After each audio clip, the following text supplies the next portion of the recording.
Testing is definitely the way forward on this one.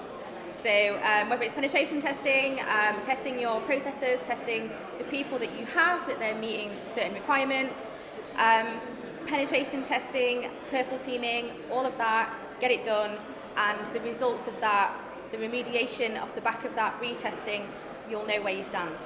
The best thing to do is to identify your most likely adversaries, not what's in fashion, not what you hear about on the news, what is most likely, who is most likely going to attack you and why, and where you are placed in defending yourself against that. That threat intelligence that you've gathered within that engagement or that series of work, that gives you puts you in a really unique position to better defend yourself. So you can defend yourself against TTPs and indicators of compromise that you know are specific to threat actors that are your adversaries.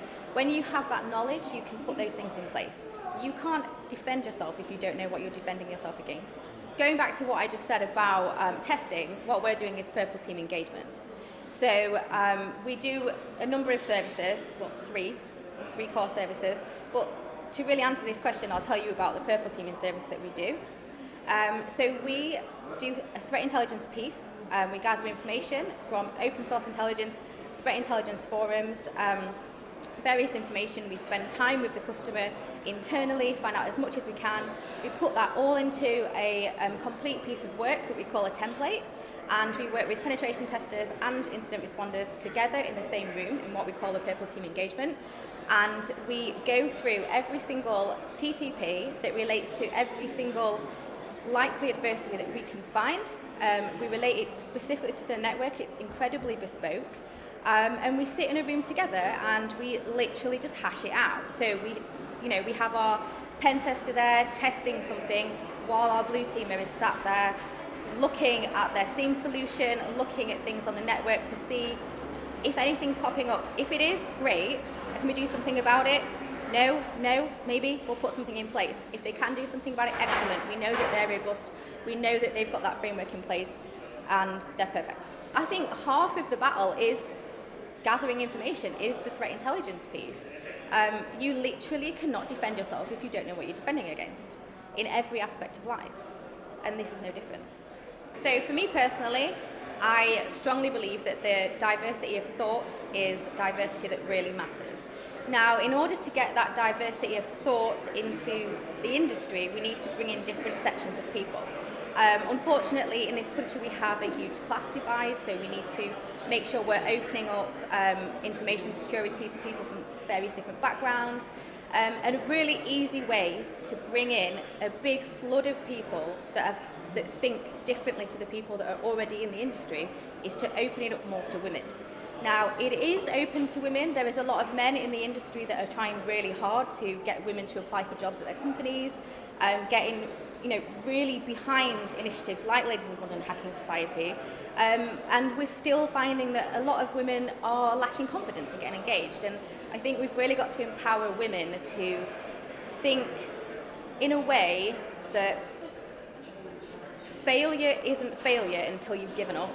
And unfortunately, you have to keep trying. This industry is a lifelong learning industry, and women and men have to keep trying, and women have got to get used to that.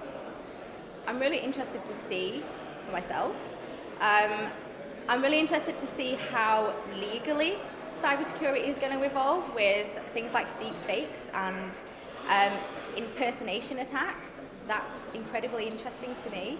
How that's going to affect legal cases, how that's going to affect brand reputation of various companies, not just security companies. That's a really fascinating space for me. Not that I know of. But this is something that I think is going to maybe happen in the future. So if you can imagine that the head of a financial may be found in a very compromising position on video, that's put out on the internet, that could destroy that person's life and career and have a huge impact on that brand. I think that's going to be really interesting. I don't know how far that's going to go. I have no idea. This is something I've definitely got my eye on though. It's definitely not a losing battle. Like, you've never lost until you give up. And we have to, I think, stop accepting risks. And a big problem internally is that people that aren't in security on the C-level are very willing to accept risks that they shouldn't be accepting. That puts you on the back foot, and then you are fighting a losing battle. I think if everyone gets on board from a C-level perspective, not just the CISO, but the CEO has an interest in protecting their brand and their company and their data and their information and their employees through cyber defense, you're in a really strong position.